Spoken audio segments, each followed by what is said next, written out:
السلام علیکم ورحمۃ اللہ وبرکاتہ۔ انشاءاللہ آج ہم سورۃ الملک کی آیت نمبر 29 پڑھیں گے۔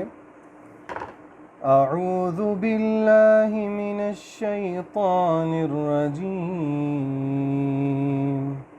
بسم اللہ الرحمن الرحیم۔ قل هو الرحمن آمنا به وعليه توكلنا فستعلمون من هو في ضلال مبين۔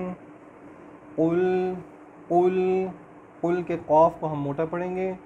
قل هو الرحمن، هو الرحمن، یہاں پہ رحمان کے را کو ہم موٹا کریں گے۔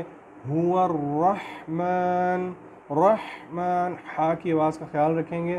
رحمن آمنا به، آمنا، نون کے اوپر غنہ ہے، غنہ کریں گے، پھر آگے الف ہے۔ آمنا خالی نہیں پڑھنا، آمنا به وعلیہ، وعلیہ، وعلیہ، یہ وعلیہ نہیں ہے، یہ وعلیہ ہے۔ علیہ کی عین کی ساؤنڈ کو پراپر طریقے سے نکالیں گے۔ عین، لیہ، علیہ نہیں ہے، علیہ۔ توکلنا، توکلنا، فستعلمون، فستعلمون، عین کی آواز کا خیال رکھیں گے۔ لمون، لمون، لمونا نہیں ہے، نون کے اوپر صرف زبر ہے۔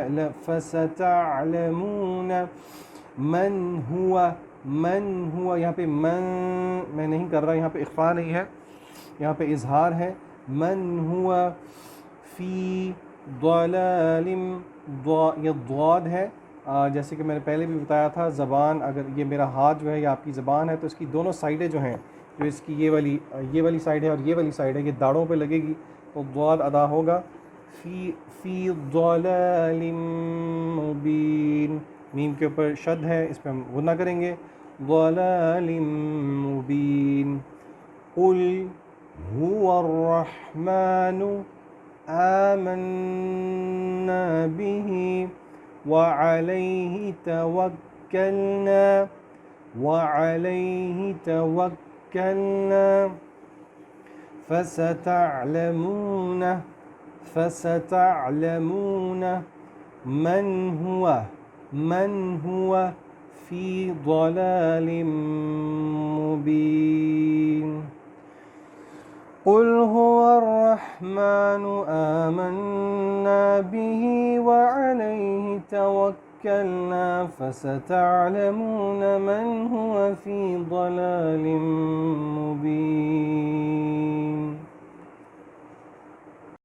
السلام علیکم ورحمۃ اللہ وبرکاتہ، نحمده ونصلی علی رسولہ الکریم، اما بعد فاعوذ باللہ من الشیطان الرجیم، بسم اللہ الرحمن الرحیم۔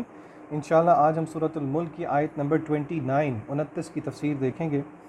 اللہ تعالیٰ فرماتے ہیں قل هو الرحمن، کہہ دیجئے اے نبی کریم صلی اللہ علیہ وسلم، هو الرحمن، وہی رحمان ہے، آمنا به، اسی پہ ہم ایمان لے کے آتے ہیں، وعلیہ توکلنا، اور اسی پہ ہم توکل کرتے ہیں، فستعلمون من هو فی ضلال مبین، تو بہت جلد تمہیں پتہ لگ جائے گا کون ہوا فی ضلال مبین، کھلی گمراہی میں ہے۔ اس آیت میں 5 باتیں ہیں انشاءاللہ۔ آپ دیکھیں کہ یہ آیت قل سے شروع ہو رہی ہے۔ آج ہم ذرا قل پہ تھوڑی بات کرتے ہیں۔ یہ وہ سیکنڈ لاسٹ دفعہ ہے جب قل آئے گا، آخری آیت میں بھی قل ہے۔ اس صورت میں ٹوٹل قل جو ہے وہ 6 دفعہ آیا ہے، آیت نمبر 23 میں، 24 میں کے شروع میں، پھر 26 میں، پھر 28، 29 اور اگلی آیت میں 30 آیت میں آئے گا۔ ابن قیم رحمۃ اللہ علیہ نے اپنی رائٹنگز میں اس کی وزڈم لکھی ہے کہ کیوں اللہ تعالیٰ قل کا انتخاب کرتے ہیں۔ قرآن مجید میں اکثر یہ اسلوب آپ نے دیکھا ہے کہ اللہ تعالیٰ آپ صلی اللہ علیہ وسلم کو کہتے ہیں قل، کہہ دیجئے نبی کریم صلی اللہ علیہ وسلم۔ علماء کہتے ہیں کہ ایھا الرسول محذوف ہے، چھپا ہوا ہے، یعنی کہ اٹ از obvious کہ یہاں سے مراد قل، بریکٹس میں آپ نے اکثر جگہ ٹرانسلیشن میں دیکھا ہوگا اے نبی کریم صلی اللہ علیہ وسلم۔ ابن قیم نے اس کی کافی نقطے لکھے ہیں، میں 4 آپ کے سامنے سمرائز کر کے وزڈم لکھوں گا کہ قل سے آخر مراد کیا ہے۔ ابن قیم رحمہ اللہ کہتے ہیں کہ قل اللہ تعالیٰ جب اس لفظ کا انتخاب کر رہے ہیں تو یہ نبی کریم صلی اللہ علیہ وسلم کے کنویئر پہنچا دینے والے مبلغ ہونے کے سٹیٹس کو افرم کرتا ہے، یعنی کہ نبی کریم صلی اللہ علیہ وسلم صرف اور صرف وہ بولتے ہیں، وہ کہتے ہیں جن کا ان کو حکم دیا جاتا ہے، جیسے کہ قرآن مجید میں اور جگہ بھی آیا سورہ نجم میں شروع میں اللہ فرماتے ہیں وما ينطق عن الهوى ان هو الا وحی یوحى، اور نبی کریم صلی اللہ علیہ وسلم کا کوئی کنٹرول نہیں ہے تین چیزوں پہ وحی کے اعتبار سے۔ نمبر ایک جو کانٹینٹ ہے، جو نازل کردہ مواد ہے، نمبر دو نازل نزول کا وقت، وحی کے نزول کا وقت نبی کریم صلی اللہ علیہ وسلم کے کنٹرول میں نہیں تھا، اسی طرح نزول کی جگہ بھی نبی کریم صلی اللہ علیہ وسلم کے کنٹرول میں نہیں تھی۔ تو جب اللہ تعالیٰ کہہ رہے ہیں قل، تو اس سے یہ بات آبویس ہے کہ وحی کی یہ اسپیکٹس آپ صلی اللہ علیہ وسلم کے کنٹرول میں نہیں ہیں، اور آپ ایک مبلغ کی حیثیت سے اللہ کا پیغام جو ہے وہ آگے پہنچا رہے ہیں۔ اور اللہ نے یہ بات سمجھانے کے لیے سورہ حاقہ میں ایک بہت اسٹرانگ ٹون والا انداز اپنایا۔ اللہ تعالیٰ فرماتے ہیں، اور ظاہری بات ہے یہ جو آیت میں آپ کے سامنے پڑھ رہا ہوں اس سے مراد یہ نہیں ہے کہ نبی کریم صلی اللہ علیہ وسلم کبھی ایسے کر سکتے تھے، امت کی تربیت مقصود تھی۔ اللہ تعالیٰ سورہ حاقہ میں فرماتے ہیں وَلَوْ تَقَوَّلَ عَلَيْنَا بَعْضَ الْأَقَاوِيلِ، کہ اگر یہ نبی کریم صلی اللہ علیہ وسلم ہماری طرف سے کوئی بات گھڑ لیں، لَأَخَذْنَا مِنْهُ بِالْيَمِينِ، تو ہم ان کو دائنے ہاتھ سے پکڑ لیں گے، ثُمَّ لَقَطَعْنَا مِنْهُ الْوَتِينَ، اور پھر ان کی شاہ رگ کو ان سے الگ کر دیں گے، فَمَا مِنْكُم مِّنْ أَحَدٍ عَنْهُ حَاجِزِينَ، تو پھر تم میں سے کوئی بچانے والا نہیں ہوگا۔ اینڈ ٹو دس میننگ، تو دیکھیں بڑی اسٹرانگ قسم کی یہ آیات ہیں۔ اب ایسا تو نہیں تھا کہ نبی کریم معاذ اللہ صلی اللہ علیہ وسلم اپنی طرف سے کوئی بات کر دیتے، یہ اللہ نے مجھے اور آپ کو بات سمجھائی ہے کہ آپ صلی اللہ علیہ وسلم اسٹرکٹلی وہی کنوے کرتے ہیں جو کہ اللہ نے ان کو پیغام دیا ہے۔ تو پہلا جو نقطہ ثابت ہوتا ہے قل سے وہ یہی ہے کہ آپ ایک مبلغ کی حیثیت سے اللہ تعالیٰ کا پیغام ہو بہو جیسے کہ کہا گیا ویسے پہنچا رہے ہیں۔ دوسرا، اس قل سے ہمیں یہ پتہ لگتا ہے، ابن قیم کہتے ہیں کہ یہ قل سے مراد محض نبی کریم صلی اللہ علیہ وسلم کو حکم نہیں ہے، بلکہ آپ کو حکم ہے اور پھر عام مسلمانوں کو حکم ہے۔ اس سے وحی کی اور قرآن مجید کی جو ایک یونیورسٹیلٹی ہے، جو ایک میسج کا ایک ڈائنامک ہونا ہے وہ ثابت ہوتا ہے، اور اس سے پتہ لگتا ہے کہ دعوت جو ہے، دین کی دعوت جو ہے اور دین کا علم، یہ ہینڈ ان ہینڈ چلتا ہے، یہ ہر مسلمان کی ذمہ داری ہے دین کی دعوت دینا۔ اسی لیے نبی کریم صلی اللہ علیہ وسلم نے فرمایا بلغوا عنی ولو آیۃ، کہ پہنچاؤ میری جانب سے چاہے ایک ہی آیت کیوں نہ ہو۔ آپ کو ایک آیت کی صحیح سمجھ ہے تو آپ اس کو پہنچائیے آگے، پیغام کو عام کیجیے۔ قل سے جو تیسرا نقطہ ابن قیم ثابت کرتے ہیں وہ یہ ہے کہ قل، آپ صلی اللہ علیہ وسلم کا کہہ دینا، آپ صلی اللہ علیہ وسلم سے وہ تمام جو آپ پہ الزامات لگائے جاتے تھے معاذ اللہ پاگل ہونے کے، مجنون ہونے کے، وہ سب کے سب دور ہو جاتے ہیں، کیونکہ قل یہ بات ثابت کر دیتا ہے کہ آپ اپنی طرف سے کچھ نہیں کہہ رہے، بلکہ آپ وہی کہہ رہے ہیں جو کہ آپ کو حکم دیا جا رہا ہے۔ پھر اسی طرح لفظ قل جو ہے نمبر 4، وہ یہ بات کلیئر کر دیتا ہے کہ یہ جو پیغام ہے یہ کلیئر اور سب کے سمجھ میں آ جانے والا ہے، کیونکہ اگر جو مخاطب ہیں ان کو جنرلائز کر کے ایڈریس کیا جائے تو یہ ایڈریس کی ایک پیغام کی جو ہے جنرالٹی کو پروو کرتا ہے، تو generalising the recipient of address proves clarity and understanding. بہرحال یہ 4 نقطے ہیں جو کہ ابن قیم نے قل سے ثابت کیے۔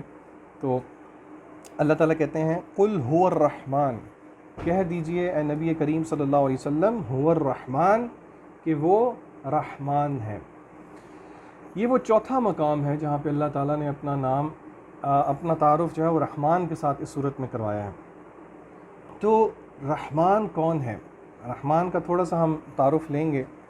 لفظ رحمان جو ہے علماء کہتے ہیں کہ یہ نکلا ہے لفظ رحیمہ سے، جو اس کا روٹ ورڈ ہے وہ ہے رحیمہ، اور قرآن مجید میں کم و بیشتری 57 مقامات پہ استعمال ہوا ہے۔ اور حدیث میں آتا ہے، یہ روایت جو میں آپ کے سامنے رکھ رہا ہوں یہ سنن ابی داود کی صحیح روایت ہے۔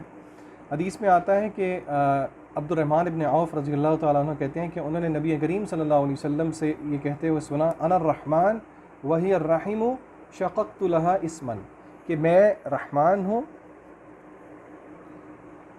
اور آئی ایم کمپیشنیٹ، میں رحمان ہوں، اور جو انا الرحمن وہی الرحیم شققت لها، یہ جو رحم ہے، رحم مادر ہے، ماں کے پیٹ میں ماں کے رحم میں جہاں پہ بچہ پلتا ہے، اللہ تعالیٰ کہتے ہیں میں نے اس کا نام بھی اپنا نام وہیں سے لیا ہے، یعنی کہ اس کا رحم کا نام اپنے نام رحمان سے لیا ہے۔ تو پتہ یہ لگا کہ جو رحمان، دیکھیں اللہ تعالیٰ کیوں یہ ہمیں یہ حدیث قدسی جو ہے جو میں نے آپ کے سامنے رکھی ہے، اس میں اللہ تعالیٰ یہ بات سمجھا رہے ہیں کہ رحم، دیکھیں رحم مادر ایک ایگزمپلیفیکیشن ہے، مثال ہے رحم کی، کمپیشن کی، یعنی کہ رحم مادر سے زیادہ کوئی جو ہے ایک سورس آف پروٹیکشن کو، حفاظت کو اور تربیت کو، ایسی تربیت جس کا کوئی میچ نہیں ہے، اس کو ایگزمپلیفائی نہیں کر سکتا۔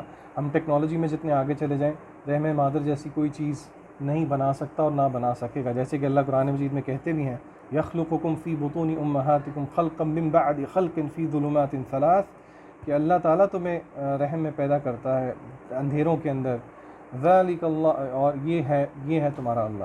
تو بہرحال پتہ یہ لگا کہ رحمان جو ہے، رحم جو ہے اللہ نے رحمان سے نکالا ہے ٹو ایگزمپلیفائی جو رحمت ہے اور جو مرسی کا اسپیکٹ ہے۔ رحمان سے ملتا جلتی ایک لفظ آپ کو قرآن مجید میں ملتا ہے رأفہ، جس کو کمپیشن بھی کہا جاتا ہے۔ رأفہ میں آپ کے سامنے اس لیے رکھ رہا ہوں بیکاز رأفہ جو رأفت ہے وہ رحمانیت میں شامل ہے، لیکن ان دونوں کو الگ الگ سمجھنا ضروری کیوں ہے؟ رأفہ کا مطلب ہے جینٹلنس اور کائنڈنس۔ رأفہ جب کوئی آپ کے ساتھ کرتا ہے تو آپ اس کو پہچان لیتے ہیں، وہ اس طرح کی چیز ہے کہ آپ اس کو محسوس کر سکتے ہیں، پہچان سکتے ہیں۔ لیکن رحمہ میں ضروری نہیں ہے کہ اگلا پہچان سکے کہ آپ اس کے ساتھ رحم کر رہے ہیں یا نہیں کر رہے ہیں۔ مثلا اللہ تعالیٰ کے رحمت کے مظاہر مختلف ہیں اور ہر ایک ان رحمت کے مظاہر کو سمجھ نہیں سکتا۔ مثلا اللہ کسی کی آزمائش شروع کر دیتا ہے، اب اپیرنٹلی اس بندے کو لگتا ہے کہ یار میرے ساتھ ہی کیوں ظلم ہو گیا، حالانکہ ہمیں پتہ ہے کہ آزمائشیں جو ہیں وہ انہی کے اوپر زیادہ آتی ہیں جو کہ اللہ کے زیادہ قریب ہیں۔ آزمائشیں گناہوں کا کفارہ بنتی ہیں، ہمارے گناہ اس سے مٹتے ہیں۔ آزمائشیں جو ہیں ہمارے درجات کو بلند کرتی ہیں۔ آزمائشیں اللہ کی محبت کا سبب ہیں۔ حدیث میں آتا ہے کہ اللہ جس سے محبت کرتے ہیں اس کو آزمائش میں ڈال دیتے ہیں۔ تو اسی لیے رحمت میں رأفہ کا پہلو، یعنی کہ رأفہ جو ہے آپ سمجھیں کہ رحمہ ایک بگر سرکل ہے اور رأفہ جو ہے وہ چھوٹا سرکل ہے۔ حدیث میں آتا ہے اللہ تعالیٰ نے رحمت کے 100 حصے کیے اور 99 حصے اللہ تعالیٰ نے قیامت کے دن کے لیے رکھ لیے، اور ایک حصہ جو ہے وہ دنیا میں بھیجا ہے، جس کی وجہ سے تم دیکھتے ہو کہ جانور ایک دوسرے پر رحم فرماتے ہیں۔ اللہ نے یہ جانوروں کی مثال اس لیے دی کیونکہ جانور جو ہے وہ ایک حیوان ہے، حیوان نما یعنی کہ اینیملز جو ہیں، پھر بھی ان میں آپ کو رحم والا پہلو ملتا ہے۔ تو سوچیے اللہ نے قیامت کے دن مسلمانوں کے لیے وہ 99 حصے رکھے ہیں، اس سے اللہ کی رحمت کا مظہر جو ہے وہ ہمارے سامنے آتا ہے۔ پھر علماء کہتے ہیں کہ اللہ سبحانہ و تعالیٰ کی رحمت ہمیں وہ سمجھاتے ہیں کہ ضروری کیوں ہے۔ ایک حدیث میں آتا ہے کہ اللہ کے نبی صلی اللہ علیہ وسلم نے ایک دفعہ فرمایا کہ صحابہ بیٹھے ہوئے تھے اور آپ نے فرمایا کہ تم میں سے کوئی محض اپنی اعمال کے نتیجے میں جنت میں نہیں جا سکتا۔ تو کسی صحابی نے پوچھ لیا یا رسول اللہ کیا آپ بھی صلی اللہ علیہ وسلم؟ تو آپ نے فرمایا ہاں میں بھی، الا یہ کہ اللہ کی رحمت مجھے گھیر نہ لے۔ تو پتہ یہ لگا کہ، اور اس کی علماء جو ایک تطبیق ہے، ریکنسیلیشن اس طرح کرتے ہیں کہ اعمال ضروری ہیں، اس کا یہ مطلب نہیں ہے کہ اعمال نہیں کرنے، یعنی کہ اعمال آپ سمجھیں کہ وہ دروازہ ہے جو کہ جنت کی طرف جائے گا، اور اللہ کی رحمت وہ چابی ہے جو کہ دروازے کو کھولتا ہے۔ تو مجھے اور آپ کو اللہ کی رحمت کی اگر نبی کریم صلی اللہ علیہ وسلم کو ضرورت ہے تو پھر میں اور آپ کہاں پہ کھڑے ہیں؟ اللہ تعالیٰ کی صفت الرحمن جو ہے وہ نیسیسیٹیٹ کرتی ہے ہمارے اندر بھی کچھ چیزیں، اور وہ 6 چیزیں ہیں۔ نمبر 1، اگر اللہ تعالیٰ الرحمن ہے تو پہلی چیز جو لازم و ملزوم آتی ہے وہ کیا ہے؟ وہ اللہ کی محبت آتی ہے۔ لازم بڑی سمپل سی بات ہے، کوئی آپ پہ اتنی رحمت کر رہا ہے، اتنے رحمت کے مظاہر ہیں، تو آپ کو ظاہری بات ہے اس سے محبت ہوگی، اور محبت کے جذبات پیدا ہوتے ہیں اور ہونے چاہیے۔ نمبر 2، خشیت کا پہلو بھی پیدا ہوتا ہے اللہ تعالیٰ کے رحمان ہونے کی وجہ سے۔ کیوں؟ عام فہم بات ہے، کوئی اگر آپ کے ساتھ اتنا رحم ہو تو آپ پھر اس کی کسی بھی بات کو نہ نہیں کرتے، آپ کہتے ہیں نہیں یار اس نے کہہ دیا تو اب میں نہ کیسے کروں۔ تو اس میں خوف اور خشیت دونوں پہلو ہیں کہ اللہ کا خوف بھی ہے، اور تعظیماً آپ اللہ تعالیٰ کی بات جو ہے وہ ماننا چاہ رہے ہیں، اس لیے آپ ڈر رہے ہیں کہ اللہ نے جو کہا ہے وہ کر لیں اور جس سے اللہ نے روکا ہے اس سے رک جائیں۔ پھر اسی طرح اللہ کا رحمان ہونا، اس کا ایک مظہر یہ ہے کہ میں اور آپ بھی اللہ کی مخلوق پہ رحم کریں۔ حدیث میں آتا ہے من لا یرحم لا یرحم، جو رحم نہیں کرتا اس پہ رحم نہیں کیا جاتا۔ ایک روایت ہے، صحیح روایت ہے، آپ صلی اللہ علیہ وسلم نے حسن بن علی رضی اللہ تعالیٰ عنہ کو جو ہے وہ بوسہ دیا ایک صحابی کی پریزنس میں، الاقرع بن حابس۔ تو اس نے جواب دیا کہ میرے 10 بچے ہیں اور میں نے ان 10 بچوں میں سے کبھی بھی کسی کو بوسہ نہیں دیا۔ تو آپ صلی اللہ علیہ وسلم نے پھر یہ فرمایا کہ من لا یرحم لا یرحم، جو رحم نہیں کرتا اس پہ رحم نہیں کیا جاتا۔ پھر چوتھا فائدہ اور بڑا اہم فائدہ جو ایک ثابت ہوتا ہے کہ اگر کوئی آپ سے محبت کرتا ہو، آپ پہ اتنا رحم کرتا ہو، تو پھر آپ بہت زیادہ کوشش کرتے ہیں اس چیز کا پتہ لگوانے کی کہ اس کو کیا پسند ہے کیا ناپسند ہے۔ یعنی کہ اگر آپ کو کسی سے محبت ہے تو آپ کی کوشش ہوگی کہ آپ وہی کام کریں جو کہ اس کو پسند ہے اور اس سے رک جائیں جو کہ اس کو ناپسند ہے۔ تو حلال حرام کا فلسفہ اصل میں یہاں سے نکلنا چاہیے۔ ایک اللہ تعالیٰ نے کوئی چیز حرام کی، اس سے بچنا ہے، کیوں بچنا ہے؟ کیونکہ اللہ کی محبت ہے، اللہ رحمان ہے۔ اگر اللہ نے کوئی چیز فرض کی ہے، اس کو کرنا کیوں ہے؟ کیونکہ اللہ سے محبت ہے، اللہ رحمان ہے۔ بوجھ سمجھ کے نہیں کرنا۔ اور اللہ کی اس صفت الرحمن سے یہ چیز بھی ثابت ہوتی ہے کہ اللہ تعالیٰ کیونکہ الرحمن ہے، اسی لیے جو حلال اور حرام کی تمیز ہے وہ آؤٹ آف لو اور محبت ہونی چاہیے، نہ کہ کراہتاً کہ یار اچھا یہ تو حلال ہے اور یہ حرام ہے، اس سے بچنا پڑے گا۔ نہیں، بچنا پڑے گا نہیں، بچنا ہے، یہ رویہ ہونا چاہیے بندہ مومن کا۔ پھر پانچواں ایفیکٹ جو رحمان کا میرے اور آپ پہ آنا چاہیے وہ یہ ہے کہ ہم اللہ کو کبھی بھی ریپے نہیں کر سکتے۔ اللہ کے اتنے ہم پر احسان ہے کہ اللہ کو ہم وہ واپس نہیں کر سکتے، اسی لیے عبادت میں عاجزی اور ہمبلنس ہونی چاہیے، نہ کہ عبادت کر کے ہمیں اکڑ جانا چاہیے۔ اللہ کو ہماری عبادت کی ضرورت نہیں ہے، ہم ہیں ضرورت مند، تو یہ بات ذہن میں رکھیں۔ اور چھٹی چیز، جب میرے اور آپ کا اللہ اتنا رحمان ہو اور ان کا نام ہو الرحمن، سب سے پیارا نام، تو پھر اللہ کی رحمت سے کیسے مایوس ہوا جا سکتا ہے؟ اسی لیے اللہ تعالیٰ قرآن مجید میں فرماتے ہیں قُلْ يَا عِبَادِيَ الَّذِينَ أَسْرَفُوا عَلَىٰ أَنفُسِهِمْ لَا تَقْنَطُوا مِن رَحْمَةِ اللَّهِ۔ یا عبادیہ، میرے بندے جس نے اپنی جان پہ ظلم، میرے بندوں جنہوں نے اپنی جانوں پہ ظلم کر دیا، وہ لا تقنطوا من رحمت اللہ، اللہ کی رحمت سے مایوسی کفر ہے، یاد رکھیے، اللہ کی رحمت سے مایوس نہیں ہونا۔ قُلْ هُوَ الرَّحْمَٰنُ آمَنَّا، یہ وہ رحمان ہے، کہہ دیجئے نبی صلی اللہ علیہ وسلم، آمنا، جس پہ ہم ایمان لے کے آتے ہیں اور اسی پہ ہم توکل کرتے ہیں۔ توکل ایمان کا حصہ ہے۔ اللہ نے اس کو الگ کر کے کیوں ذکر کیا؟ اس لیے کیونکہ اس کی بہت اہمیت ہے۔ جلدی سے میں آپ کو سمجھا دیتا ہوں توکل کیا ہے۔ اللہ پہ بھروسہ کرنا ان تمام اسباب کو اپنا کے جن کے ساتھ بھروسہ کرنا ضروری ہے۔ مثلا آپ بیمار ہوتے ہیں، آپ کو یہ کہے میں نے دوائی نہیں لینی، نہیں، دوائی لینا اسباب میں سے ایک سبب ہے، اس کو اختیار کرنا لازمی ہے۔ بھروسہ بھی کریں، سبب بھی اختیار کریں، پھر توکل کامل ہے، ورنہ وہ تواکل بن جاتا ہے اگر آپ اسباب اختیار نہ کریں۔ لیکن ایک بات جو ذہن میں رکھنی ہے یہاں پہ وہ یہ ہے کہ اسباب اختیار کرتے ہوئے اسباب پہ بھروسہ نہیں ہونا چاہیے، بھروسہ اللہ پہ ہی ہونا چاہیے۔ دوائی میں کھا رہا ہوں، اس دوائی میں تاثیر نہیں ہے بلکہ اللہ نے اس دوائی میں تاثیر ڈالنی ہے، یہ ہے کمال توکل۔ قُلْ هُوَ الرَّحْمَٰنُ آمَنَّا بِهِ وَعَلَيْهِ تَوَكَّلْنَا فَسَتَعْلَمُونَ مَنْ هُوَ فِي ضَلَالٍ مُّبِينٍ، تو بہت جلد تم جان لوگے کہ کون گمراہی میں ہے، کیونکہ کفار جو ہیں وہ ہر وقت مذاق اڑایا کرتے تھے، اور قیامت کے دن اس سے الٹا نقشہ ہوگا۔ ایک دفعہ پہلے بھی میں ذکر کر چکا ہوں، سورہ مطففین کے اینڈ میں اللہ تعالیٰ فرماتے ہیں ان الذین اجرموا کانوا من الذین آمنوا یضحکون، بے شک وہ لوگ جو کہ مجرم تھے وہ کانوا من الذین آمنوا یضحکون، وہ اہل ایمان پہ ہنسا کرتے تھے دنیا کی زندگی میں، وَإِذَا مَرُّوا بِهِمْ يَتَغَامَزُونَ، جب ان کے پاس سے گزرتے تھے تو، یعنی کہ ان آیات میں اللہ نے بتایا کہ کیسے وہ لوگ کفار جو ہیں مذاق اڑایا کرتے تھے۔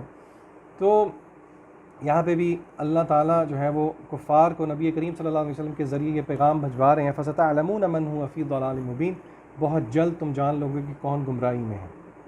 تو اس آیت میں لیسنز ہم نے دیکھ لیے رحمان کو دیکھ کے بھی اور باقی سارا سلسلہ بھی، لیکن ایک جو لیسن ہے وہ یہ ہے کہ اپنے آپ سے سوال کریں کہ جب بھی آپ پہ مشکل آتی ہے، کسی بھی پہلو سے پریشانی آتی ہے، دین پہ چلنے کی وجہ سے مذاق اڑایا جاتا ہے، کیا میں اور آپ دل سے یہ آیت پڑھ سکتے ہیں؟ قُلْ هُوَ الرَّحْمَٰنُ، کہ آپ کہیں کہ الرحمن آمنا بھی، اللہ رحمان ہے، میں اس پہ ایمان لے کے آتا ہوں، وعلیہ توکلنا، اور اسی پہ میرا توکل ہے۔ تو اگر ایسا ہے تو بشارت ہو میرے اور آپ کے لیے۔ اللہ سے دعا ہے اللہ ہمیں صحیح سمجھ کی توفیق عطا فرمائے۔ وآخر دعوانا ان الحمد للہ رب العالمین۔